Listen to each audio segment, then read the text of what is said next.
You are watching In Conversation This Week with Miceal O'Hurley.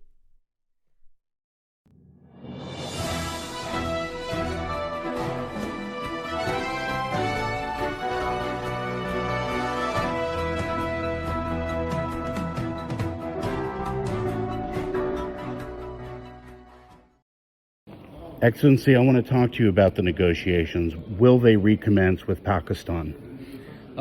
Now we are focusing on finalizing a framework of understanding between Iran and the United States. We are not sure actually when we are going and if we are going, to have it, done, because Americans still they have not, abandoned their maximalist agenda. So I can put it in this way: as soon as we secure this memorandum, this framework of understanding between Iran and the United States, then I can say that we can move to next round in Islamabad. Russia has offered to be a mediator. Is that a viable option at this point, or would you prefer to continue with Pakistan? We do appreciate all our friends that want to help us. Of course, we are in a very good consultation with them and regular back and forth and exchange. But for now, with the good job that our brothers and sisters in Pakistan they have done, and especially Prime Minister, Foreign Minister, and Field Marshal Asim Munir, we think that it's for the best of everybody to still stick to Pakistan. We spoke yesterday. I asked about your family and friends and their safety. I know one of your staff. I've known him for a few years. He's lost family. What is the human toll in Iran? What has this done to the average Iranian person?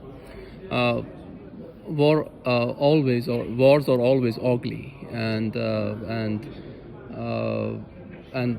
supposed to be an exception in international law. Unfortunately, with the current United States administration and the Israeli regime, and war has become a new normal.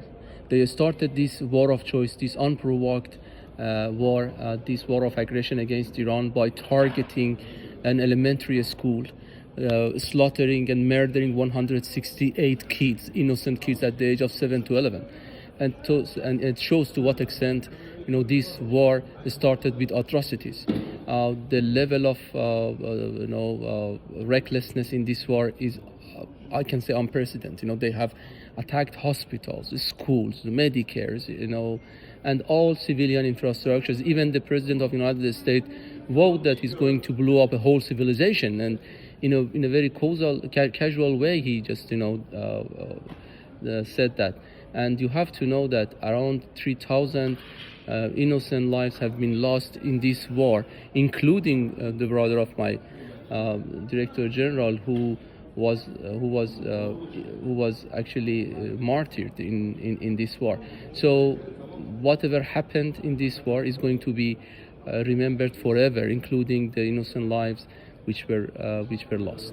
Iran would like to see a global settlement of all of the issues so that everybody can move forward with regional stability and security. Do we understand that right, and do you think that that's achievable? If the other side accepts realities on the ground and accepts to deal with other countries on neutral and on equal footing, I think that it is possible. The international law just govern us, and we have to abide by that. Now we are seeing lawlessness in international relations, and we are seeing that norms and laws are not anymore respected.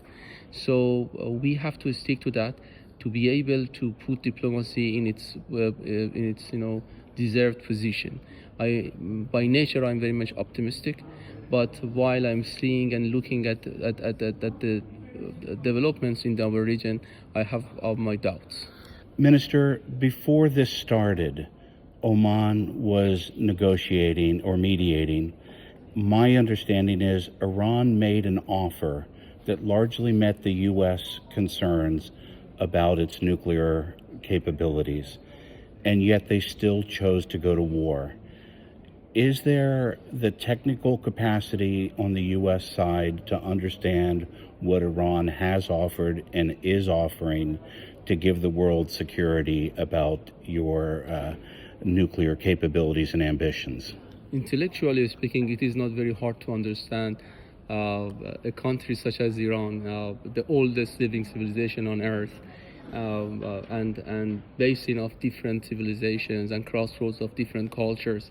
Iran has been crystal clear on its proposals in Geneva when Omanis were mediating. I'm sure that you heard, Secretary of National Security of UK when he said that Iran's offer was very good, and Foreign Minister of Oman when he said that there was significant progress to the extent that whatever was the issue of concern was kind of addressed in Iran's proposal. And by the way, American side also shook hands with us and said that see you on Monday. And on Saturday they started another round of aggression against Iran. So I think that they have decided, somebody in Oval Office not to actually comprehend our proposal. I hope that this time they are not betraying diplomacy and negotiation, and actually understand that Iran, as a sovereign state, is entitled to the rights that is embedded in international law. Excellency, thank you, and good seeing you again. Thank you very much. Thank you. Good to have you.